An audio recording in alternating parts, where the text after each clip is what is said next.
Very good morning. ക്രിസ്തുവിൽ ഏവർക്കും വന്ദനം. കർത്താവ് എല്ലാവരെയും സമൃദ്ധിയായിട്ട് അനുഗ്രഹിക്കട്ടെ. ഈ നല്ല പ്രഭാതത്തിൽ നമുക്കൊരുമിച്ച് ദൈവത്തിൻ്റെ വചനത്തിൽ നിന്ന് ശ്രദ്ധിക്കുവാൻ കർത്താവ് ഒരുക്കിയിരിക്കുന്ന പ്രത്യേക സമയത്തെ ഓർത്ത് ഞാൻ ദൈവത്തിന് സ്തോത്രം ചെയ്യുന്നു. ഞാൻ റോഡിലാണ്, കാറിലാണ്. വീട്ടിൽ വേണ്ടതായ നെറ്റ്വർക്ക് സിഗ്നൽ സ്ട്രെങ്ത് വളരെ കുറവ്, അതുകൊണ്ടാണ്. കർത്താവ് എല്ലാവരെയും സമൃദ്ധിയായിട്ട് അനുഗ്രഹിക്കട്ടെ. ഇപ്രകാരം ട്രിനിറ്റി ഇൻ്റർനാഷണൽ പ്രെയർ ഗ്രൂപ്പിൻ്റെ ഈ പ്ലാറ്റ്ഫോമിൽ ദൈവവചനം ശുശ്രൂഷിക്കുവാൻ എന്നെ ക്ഷണിച്ച അഭിഷിക്തന്മാർക്കും മറ്റെല്ലാ ഫെസിലിറ്റേറ്റേഴ്സിനും കർത്താവിൽ വന്ദനങ്ങളെ അറിയിക്കുന്നു. കർത്താവ് നിങ്ങളെ സമൃദ്ധിയായിട്ട് അനുഗ്രഹിക്കട്ടെ. ഈ ദിവസം നമ്മൾക്ക് ഒരുമിച്ച് ഇപ്രകാരം കർത്താവിൻ്റെ വചനത്തിൽ നിന്ന് ശ്രദ്ധിക്കുവാൻ കർത്താവ് ഒരുക്കിയ സമയത്തിനായി സ്തോത്രം ചെയ്യുന്നു.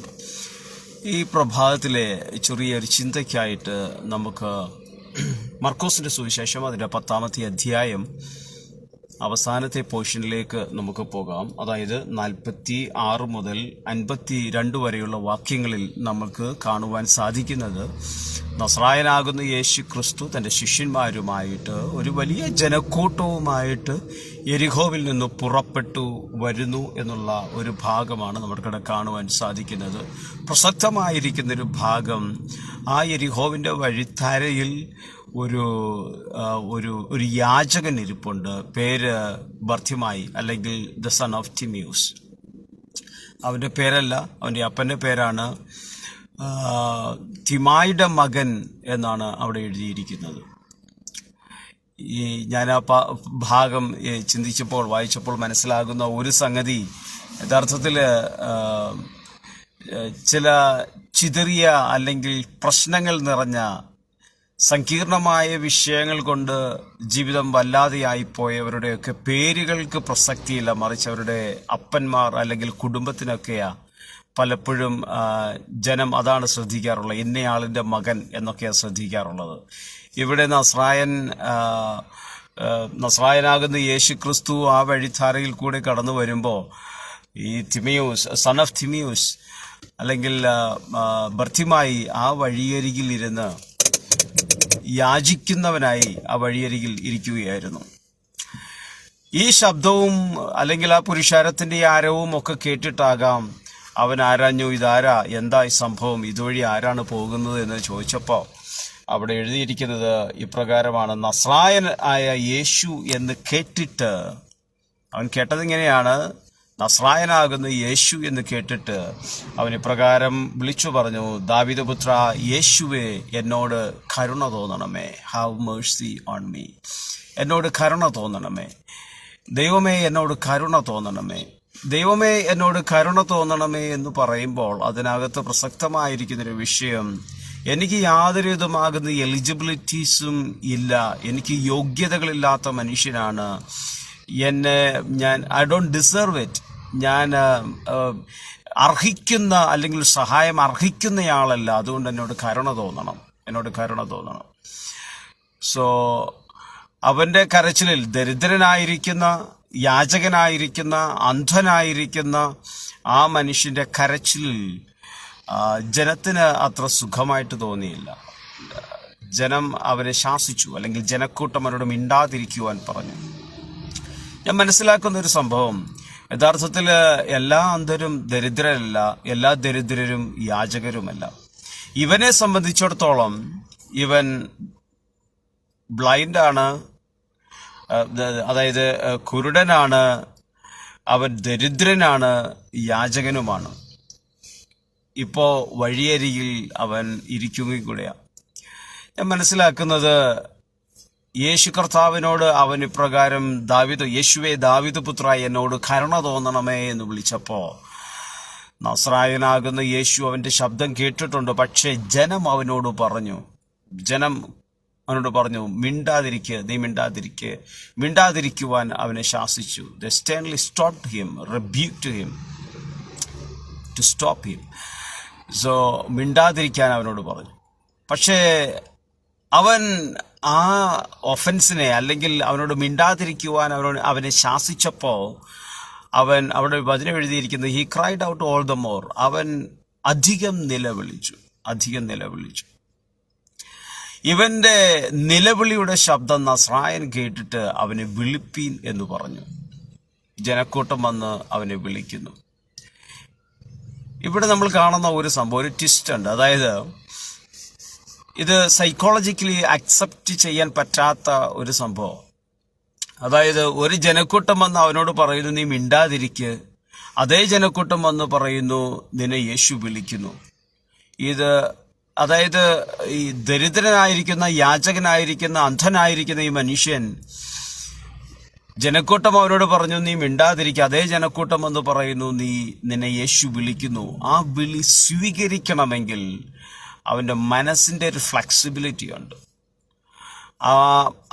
ആ മൊമെന്റിനോട് അവന് ഒരു വലിയ കടപ്പാടുണ്ട്. ഇതെന്റെ മൊമെന്റ് ആണ്, ഇതെന്റെ അവറാണ്, ദിസ് ഈസ് മൈ മിറക്കിൾ അവർ, എന്റെ അത്ഭുതത്തിന്റെ നിമിഷമാണെന്ന് തിരിച്ചറിയുവാനുള്ള ആർജവത്വം, ആ കരുത്ത് അവനുണ്ടായിരുന്നു.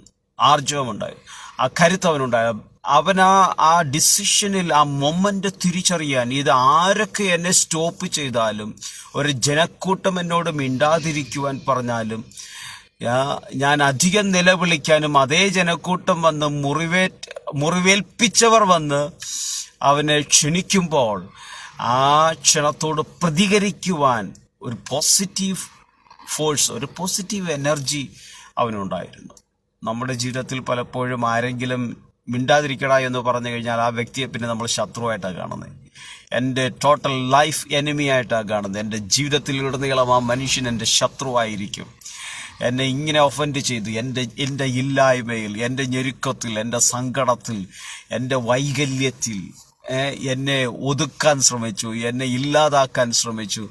നമ്മളങ്ങനെയാണ്. നമ്മൾ പിന്നെ ആ വ്യക്തിയോട് മിണ്ടത്തുപോലെ, പ്രതികരിക്കത്തുപോലെ. എടാ നീ വന്ന് എന്നെ, അല്ലെങ്കിൽ നിനക്കൊരു സഹായം ഞാൻ ചെയ്യാമെന്ന് പറഞ്ഞാൽ നമ്മൾ ഒരിക്കലും അത് സ്വീകരിക്കത്തില്ല. കാരണം ഹി ഹാസ് ഒഫൻഡഡ് മീ. പക്ഷെ ഇവിടെ son of Timaeus, he knew the crowd is nothing but Jesus is important to me. യേശുവാണ് എനിക്ക് ഇമ്പോർട്ടൻ്റ് ആയിരിക്കുന്നത്. എനിക്ക് യേശുവിനെ മതി. ക്രൗഡ് എന്നോട് എന്തു പറയുന്നു എന്നുള്ളതല്ല, അതിനല്ല പ്രസക്തി. മറിച്ച് ഈ ക്രൗഡിൻ്റെ നടുവിൽ യേശുവുണ്ട്. ആ യേശു എന്നോട് എന്തു പറയുന്നു എന്നുള്ളതാണ് വിഷയം. സാഹചര്യങ്ങൾ പലപ്പോഴും നമുക്കെതിരായിരിക്കാം, ചുറ്റുമുള്ള ജനം നമുക്കെതിരായിരിക്കാം, ജനത്തിൻ്റെ അഭിപ്രായങ്ങൾ നമ്മളെക്കുറിച്ച് ചിന്തിക്കുന്നതിലും വിരുദ്ധമായിരിക്കാം. പക്ഷേ യേശുവിന് നമ്മളോട് എന്തോ പറയുവാനുണ്ട്, യേശുവിന് നമ്മളോട് എന്തോ കമ്മ്യൂണിക്കേറ്റ് ചെയ്യുവാനുണ്ട്, യേശുവിന് നമ്മുടെ ജീവിതത്തിൽ ഒരു മിറക്കിൾ ചെയ്യുവാനുണ്ട്. ഇന്ന് പകലിൽ നിങ്ങളായിരിക്കുന്ന പ്രതികൂലങ്ങളുടെ നടുവിൽ ജനവും സാഹചര്യവും നിങ്ങളുടെ ഇപ്പോഴുള്ള കോണ്ടെക്സ്റ്റ് കംപ്ലീറ്റ്ലി നിങ്ങൾക്ക് എഗെയിൻസ്റ്റ് ആയിരിക്കും.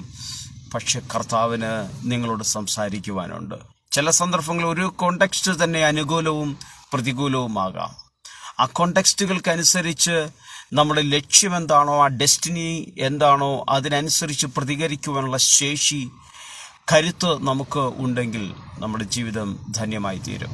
ഞാനിവിടെ മനസ്സിലാക്കുന്നത്, യേശു കർത്താവിൻ്റെ അടുക്കലേക്ക് ചെന്നപ്പോൾ യേശു കർത്താവിനോട് ചോദിച്ചു, ഞാൻ നിനക്ക് എന്ത് ചെയ്തു തരണം? What shall I do for you? അവൻ പറഞ്ഞത്, റബ്ബുനി, എനിക്ക് കാഴ്ച പ്രാപിക്കണം. തിരുവെഴുത്തുകളിൽ, പുതിയ നിയമത്തിലെ 27 പുസ്തകങ്ങളിൽ 2 തവണ മാത്രം പറഞ്ഞിട്ടുള്ള ഒരു വാക്കാണ് റബ്ബോനി. അതിലൊന്ന് ഇവിടെയും, മറ്റൊന്ന് മഗ്ദലക്കാരത്തെ മറിയ നസ്രായനാകുന്ന യേശു ക്രിസ്തുവിൻ്റെ പുനരുത്ഥാനത്തിനു ശേഷം ആ കല്ലറ വാതിൽക്കൽ നിന്ന് യേശുവാണെന്ന് യേശു അവളെ മറിയെ എന്ന് വിളിച്ചപ്പോൾ അവൾ തിരിഞ്ഞ് റബ്ബോനി എന്ന് പറഞ്ഞ വാക്കാണ്. റബ്ബോനി എന്ന വാക്കിന്റെ അർത്ഥം ഗുരു എന്നാണ്. പക്ഷെ അതിന്റെ മറ്റൊരർത്ഥം മാസ്റ്റർ എന്നാണ്. അതായത് യജമാനൻ, എൻ്റെ യജമാനൻ. അതൊരു ഡീപ്പർ കാഴ്ചപ്പാടാണ്. അവന് മനസ്സിലായി, ഇതെൻ്റെ ഗുരു മാത്രമല്ല, ഹീസ് ഓൾസോ എൻ്റെ യജമാനൻ കൂടെ. ഈസ് മൈ മാസ്റ്റർ, എൻ്റെ യജമാനനാ.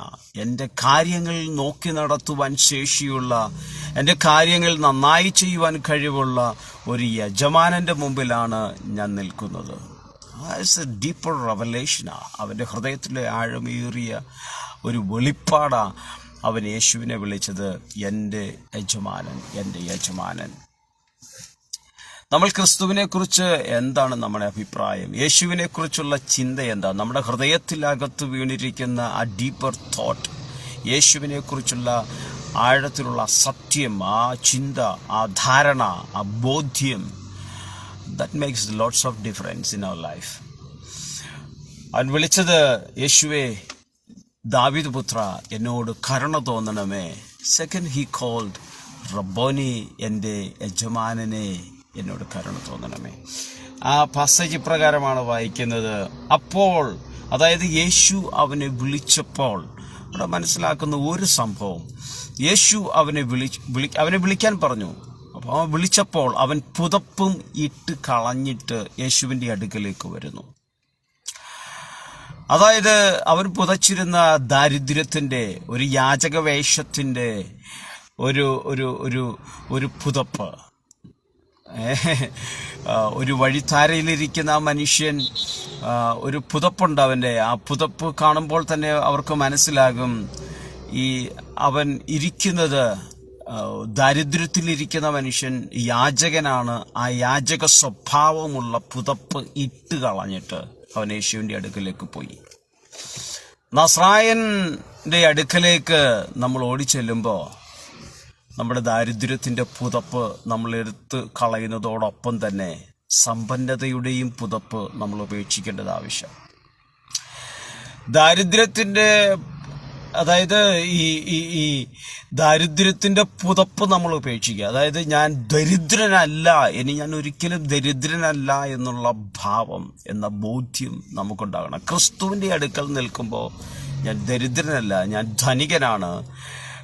ധനികനായ ക്രിസ്തുവാണ് എന്നിൽ വസിക്കുന്നത്. ഞാൻ യേശുവിനോടൊപ്പമാണ്.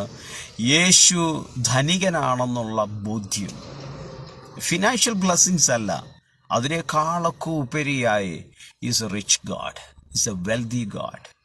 ആ ദൈവത്തിന് എന്നെ മൊത്തമായി ചേഞ്ച് ചെയ്യുവാൻ, എൻ്റെ എല്ലാ മേഖലകളിലും ഞാൻ പ്രയാസപ്പെടുന്ന, സങ്കടപ്പെടുന്ന, സങ്കീർണമാകുന്ന എൻ്റെ വിഷയങ്ങൾക്കകത്ത് ഏതൊക്കെ മേഖലകളിൽ, whether it is A minute, micro or the largest, ഏത് മേഖലകളിലും എൻ്റെ ജീവിതത്തിൽ ഇടപെടുവാൻ കഴിയുന്ന ഒരു കർത്താവിൻ്റെ മുമ്പിലാണ് ഞാൻ നിൽക്കുന്നത്. ഒരുപക്ഷെ സമ്പന്നതയുടെ പുതപ്പ് ഉപേക്ഷിക്കുവാൻ വളരെ ഈസിയാകാം, പക്ഷെ ദാരിദ്ര്യത്തിൻ്റെ പുതപ്പ് ഉപേക്ഷിക്കാൻ വളരെ ബുദ്ധിമുട്ടാണ്. കാരണം ഏത് സമയത്തും നമ്മൾ പറയുന്നത്, എന്നെക്കൊണ്ട് സാധിക്കത്തില്ലല്ലോ, എനിക്ക് അല്പമേ അല്ലേ ഉള്ളൂ. നിങ്ങൾക്കറിയാമല്ലോ എൻ്റെ കണ്ടീഷൻസ്. നമ്മൾ പല സന്ദർഭങ്ങളിലും പോരാൻ അല്ലെങ്കിൽ രക്ഷപ്പെടാൻ വേണ്ടി നമ്മൾ ഉപയോഗിക്കുന്ന വാക്കുകളാണ്. എന്നെക്കൊണ്ട് സാധിക്കത്തില്ലല്ലോ, എൻ്റെ ഇൻകം ഇത്രയല്ലേ ഉള്ളൂ. പല പല പഴുതുകൾ നമ്മൾ പറഞ്ഞ് ഒഴിയാറുണ്ട്. രക്ഷപ്പെടാൻ വേണ്ടിയാ, സാഹചര്യങ്ങൾ, ആ സാഹചര്യത്തിൽ നിന്ന് രക്ഷപ്പെടാൻ വേണ്ടി പറയാറുണ്ട്, എന്നെക്കൊണ്ട് സാധിക്കത്തില്ലല്ലോ. യഥാർത്ഥത്തിൽ ദ ഓണസ്റ്റ് റിപ്ലൈസ് അതല്ല, സത്യസന്ധമായിട്ടുള്ളൊരു മറുപടി അല്ല. എങ്കിലും പലപ്പോഴും നമ്മൾ രക്ഷപ്പെടുന്നത് ഇല്ലായ്മ പറഞ്ഞ, ഉണ്ട് എന്ന് പറഞ്ഞുകൊണ്ട് രക്ഷപ്പെടാൻ പറ്റത്തില്ല, ഇല്ലായ്മ പറഞ്ഞ. അപ്പം ഏതോ ഒരു ദാരിദ്ര്യം എക്സ്പോസ് ചെയ്ത നമ്മൾ പറയുന്നത്, എനിക്കില്ലല്ലോ, ഇല്ലല്ലോ, ഞങ്ങൾക്ക് ബുദ്ധിമുട്ടാണല്ലോ എന്നൊക്കെ പറഞ്ഞാൽ നമ്മൾ രക്ഷപ്പെടുന്നത്. അപ്പോൾ ദാരിദ്ര്യത്തിൻ്റെ പുതപ്പ് ഉപേക്ഷിക്കുക ഈസ് മോർ ദാൻ ബ്ലാങ്കറ്റ്, അല്ലേ? ആ പുതപ്പ് ഉപേക്ഷിക്കുക എന്ന് പറയുന്നത് വളരെ ടഫായൊരു കാര്യമാണ്. അതുകൊണ്ട് ഈ നസ്രായൻ്റെ പഠിപ്പിക്കലുകളിൽ നമുക്ക് മനസ്സിലാക്കുന്നത്, ഡിനൈ യുവർ സെൽഫ്, നിന്നെ തന്നെ ത്യജിക്കണം. പക്ഷെ തിരുവെഴുത്തുകൾ എന്താ പറയുന്നത്? ഹി കനോട്ട് ഡിനൈ ഹിംസെൽഫ്, അവൻ്റെ സ്വഭാവത്തെ ത്യജിക്കാൻ പറ്റത്തില്ല. അപ്പോൾ നമ്മൾ നമ്മുടെ സ്വഭാവത്തെ ത്യജിക്കണം, പക്ഷെ ദൈവത്തിന് അവൻ്റെ സ്വഭാവത്തെ ത്യജിക്കുവാൻ സാധിക്കത്തില്ല. അവൻ എന്നേക്കും same, he is same God, he can never be changed. അവൻ്റെ സ്വഭാവത്തിന് മാറ്റമില്ല, സ്വഭാവത്തിന് മാറ്റം വരുത്താൻ പറ്റത്തില്ല. He is God. പക്ഷെ തിരുവെഴുത്തുകൾ നമ്മളോട് പറയുന്നത്, you deny yourself, നിന്റെ സ്വഭാവത്തെ മാറ്റ്, ദാരിദ്ര്യത്തിൻ്റെ സ്വഭാവത്തെ മാറ്റ്, സമ്പന്നതയുടെ സ്വഭാവം, അതായത് അഹങ്കാര സ്വഭാവം നമ്മളിൽ നിന്ന് മാറി ക്രിസ്തു എന്ന ധനം ആണ് എൻ്റെ സമ്പത്ത്, ക്രിസ്തുവാണ് എൻ്റെ സമ്പത്ത് എന്നുള്ള മേഖലയിലേക്ക്, എന്നുള്ള വിശ്വാസത്തിലേക്ക് നമ്മൾ വരണമെന്ന ക്രിസ്തയേശു ആഗ്രഹിക്കുന്നു. നസ്രായൻ്റെ അടുക്കലേക്ക് ഓടി വന്നവൻ പറയാണ്, എൻ്റെ റബ്ബോനി, എൻ്റെ യജമാനനെ, മൈ മാസ്റ്റർ, എനിക്ക് കാഴ്ച പ്രാപിക്കണം. കാഴ്ച വേണം.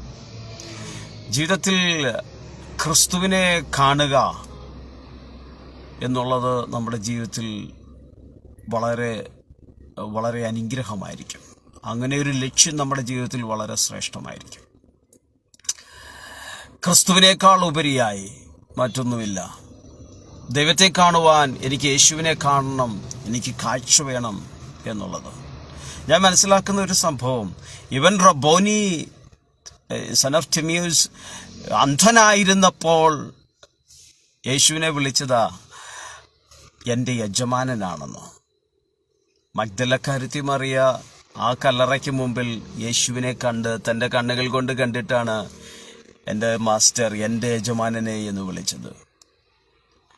അപ്പോൾ അന്ധനായിരിക്കുമ്പോൾ തന്നെ അവൻ്റെ ആത്മകണ്ണുകൾ കൊണ്ട് അവൻ യേശു എൻ്റെ യജമാനെന്ന് കാണുവാൻ അവന് സാധിച്ചു.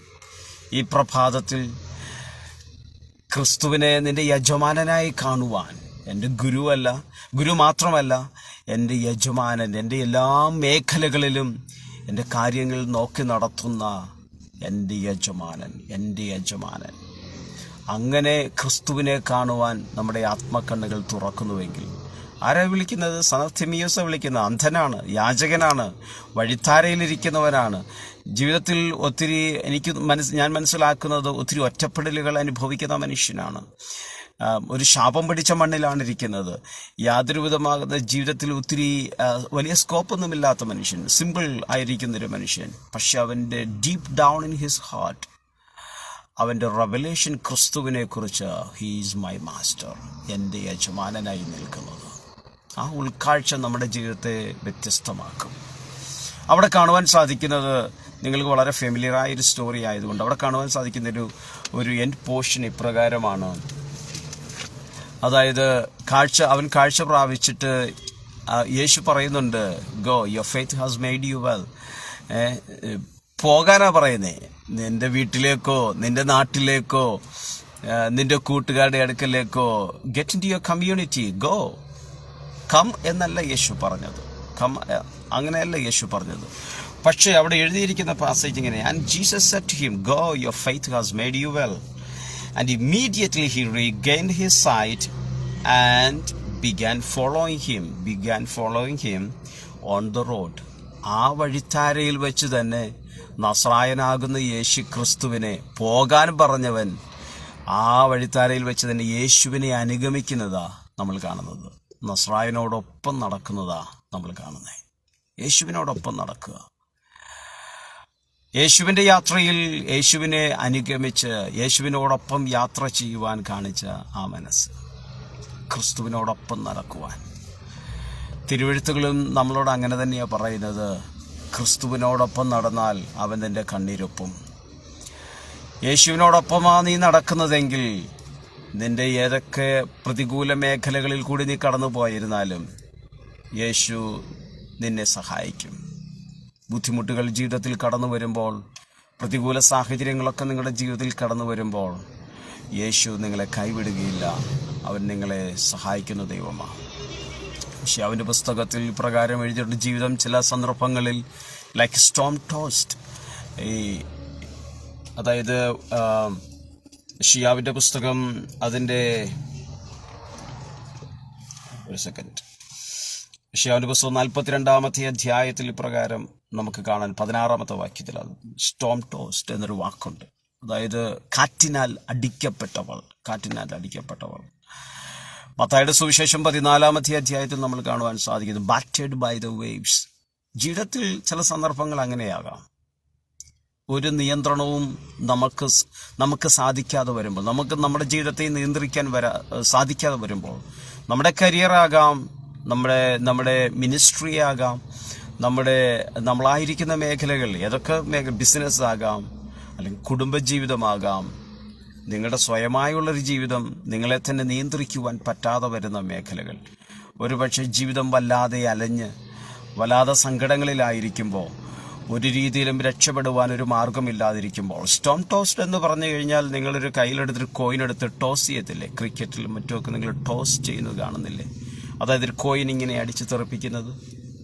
അത് അന്തരീക്ഷ മണ്ഡലത്തിലേക്ക് ഉയർന്ന് പൊങ്ങുമ്പോൾ അതിന് അറിയത്തില്ല, അതിങ്ങനെ സ്പിൻ ആയിക്കൊണ്ടിരിക്കുക. അത് എപ്പോൾ നിലത്ത് പതിക്കുമെന്നോ എങ്ങനെ പതിക്കുമെന്നോ ഒന്നും അറിയത്തില്ല. The complete control is in the person who has tossed it. ചില സമയങ്ങൾ ജീവിതം അങ്ങനെയാകാം. നമുക്ക് നമ്മളെ തന്നെ നിയന്ത്രിക്കുവാൻ പറ്റാതെ ജീവിതം അങ്ങനെ അലഞ്ഞു പോകുന്ന നിമിഷങ്ങളുണ്ടാകാം. എങ്ങനെയാകും എങ്ങനെയാകും എൻ്റെ ഡെസ്റ്റിനി ഞാൻ എങ്ങനെ റീച്ച് ചെയ്യും എന്നുള്ള ആകുലതകൾ നമ്മളെ അലട്ടാം. പക്ഷേ അവിടെ നമ്മൾ മത്തായിയുടെ സുവിശേഷം 14-ാമത്തെ അധ്യായത്തിൽ ബാറ്റേഡ് ബൈ ദ വേവ്സ്, കാറ്റിനാൽ അടിക്കപ്പെട്ട് അല്ലെങ്കിൽ തിരമാലകളാൽ അടിക്കപ്പെട്ട് ആ ജീവിതം മുൻപോട്ട് പോകുമ്പോൾ ആ പടകിൻ്റെ അടുക്കലേക്ക് ഓടിയെടുത്ത ഒരു നസ്രായനുണ്ട്, ആ ക്രിസ്തുയേശു. അവിടെ രക്ഷിക്കുവാൻ, ഞാൻ നിങ്ങളുടെ കൂടെ എൻ്റെ കാറ്റേ കടലേ അടങ്ങ് എന്ന് പറയുവാൻ കാറ്റിൻ്റെ മേൽ അധികാരമുള്ള യേശു. ഒരിക്കലും സ്റ്റോപ്പാകാത്ത തിരമാലകൾ, ഉയർന്നു വരുന്ന തിരമാലകളെ ശാസിച്ച് അതിനെ മിണ്ടാതെയാക്കുവാൻ, എൻ്റെ ശക്തിയെ ഇല്ലാതെയാക്കുവാൻ ശേഷിയുള്ള ഒരു കർത്താവ് നിങ്ങളോട് കൂടെയുണ്ട്. അവൻ നിങ്ങളെ സഹായിക്കുന്ന ദൈവമാണ്. ജീവിതം ഏതൊക്കെയോ മേഖലകളിൽ വല്ലാതെ പ്രയാസപ്പെട്ട് നിങ്ങൾ പോകുകയാണെങ്കിൽ, സൺ ഓഫ് തിമിയോസിൻ്റെ ജീവിതവും അങ്ങനെ തന്നെയായിരുന്നു. ഏതൊക്കെയോ ഒത്തിരി വെല്ലുവിളികളുടെ ജീവിതമായിരുന്നു, പ്രതികൂലങ്ങളുടെ ജീവിതമായിരുന്നു. മനുഷ്യൻ അപ്രീഷിയേറ്റ് ചെയ്തിരുന്നില്ല. ഒരു ഹാൻഡും അവനെ സഹായിക്കുവാനായിട്ട് കടന്നു ചെന്നില്ല. ആരും അവന് സപ്പോർട്ടീവായിട്ട് സംസാരിച്ചില്ല. ഒരു ജനക്കൂട്ടം അവരോട് മിണ്ടാതിരിക്കാൻ പറഞ്ഞതേ ഉള്ളൂ. ശ്രദ്ധിക്ക്, ആ മേഖലകളെല്ലാം അവന് ഒറ്റപ്പെട്ടു പോയി. നമ്മുടെ ജീവിതമൊക്കെ ചിലപ്പോഴങ്ങനെയാകാം. ഒരു വ്യക്തിയോ ഒരു ജനക്കൂട്ടമോ നമ്മളെ മാറ്റിയിരുത്തിയെന്ന് വരാം, നമ്മളെ ഒഫൻഡ് ചെയ്തെന്ന് വരാം, മിണ്ടാതിരിക്കാൻ പറഞ്ഞു എന്ന് വരാം, നിന്റെ സമയം ഇതല്ല എന്ന് പറഞ്ഞു വരും. നമുക്ക് ഒരു രീതിയിൽ നിനക്ക് രക്ഷപ്പെടാൻ പറ്റത്തില്ലെന്നൊക്കെ നമുക്ക് എതിരെ സംസാരിച്ചേക്കാം. But you need to know one thing. In the midst of all these negative voices, there is Christ in the middle. And He has complete control over your family, your children, and your business, and your ministry, and your life. God has got a certain plan in your life, and He will establish it. എത്ര പ്രതികൂലങ്ങൾ നിങ്ങളുടെ ജീവിതത്തിൽ കടന്നു വന്നാലും നിങ്ങൾ വിശ്വാസത്തിൽ ക്ഷീണിച്ച് തളർന്നു പോകരുത്. ആ ക്രിസ്തുവിന് നിങ്ങളെ രക്ഷിക്കുവാൻ സാധിക്കും. അവൻ നിങ്ങളെ വിടുവിക്കുവാൻ സാധിക്കും. അവൻ നിങ്ങളെ സഹായിപ്പാൻ സാധിക്കും. അവൻ നിങ്ങളോടൊപ്പം ഇരിക്കും. അവിടെ വായിക്കുന്ന എൻ്റെ പോർഷൻ ഇപ്രകാരമല്ലേ, അവനോട് go your faith has made you well എന്ന് യേശു പറഞ്ഞ് അവനെ പറഞ്ഞു വിടുവാൻ ശ്രമിക്കുമ്പോൾ അവൻ യേശുവിനോട് കൂടെ ആ വഴിയിൽ വെച്ച് ആ റോഡിൽ നിന്നുകൊണ്ട് യേശുവിനോടൊപ്പം നടക്കുവാൻ അവൻ തീരുമാനമെടുക്കും. യേശുവിനോടൊപ്പം നടന്നു എന്നാണ് പറയുന്നത്.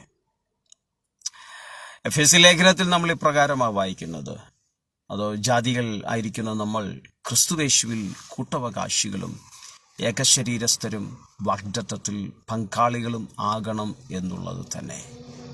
ക്രിസ്തു ശരീരത്തോട് ചേർന്നിരിക്കുവാൻ, ക്രിസ്തുയേശുവിൽ ഞാനൊരു കൂട്ടവകാശിയാണെന്നോ, ഞാൻ കൂട്ടവകാശിയാണ്. ക്രിസ്തുവിനോടൊപ്പം ഞാൻ കൂട്ടവകാശിയാണ്, ഏകശരീരസ്ഥനാണ്, വാഗ്ദത്തത്തിൽ ഞാൻ പങ്കാളിയാണ്. അതാ ജാതികളായിരിക്കുന്ന നമ്മളെക്കുറിച്ചുള്ള ദൈവികമാകുന്ന ദൈവരാജ്യത്തിൻ്റെ ഒരു മിസ്റ്ററി അല്ലെങ്കിൽ ദൈവിക ലക്ഷ്യമെന്ന് പറയുന്നത്. ഞാൻ ക്രിസ്തുവിനോടൊപ്പമാണ് ഇരിക്കുന്നത്, ഞാൻ യേശുവിനോടൊപ്പമായിരിക്കുന്നത്, ഞാൻ യേശുവിനോടൊപ്പമാണ്, യേശുവിനോട് കൂടെ. ആ ശരീരത്തിന്, അതായത് ആ ശരീരത്തോടൊപ്പം നമ്മൾ ഇരിക്കുമ്പോൾ, ഏകശരീരസ്ഥരായിരിക്കുമ്പോൾ നിന്റെ കണ്ണ് നിറഞ്ഞാൽ അവനറിയും, നിനക്കൊന്ന് വേദനിച്ചാൽ അവനറിയും, നിന്റെ ഹൃദയം പിടഞ്ഞാൽ അവനറിയും.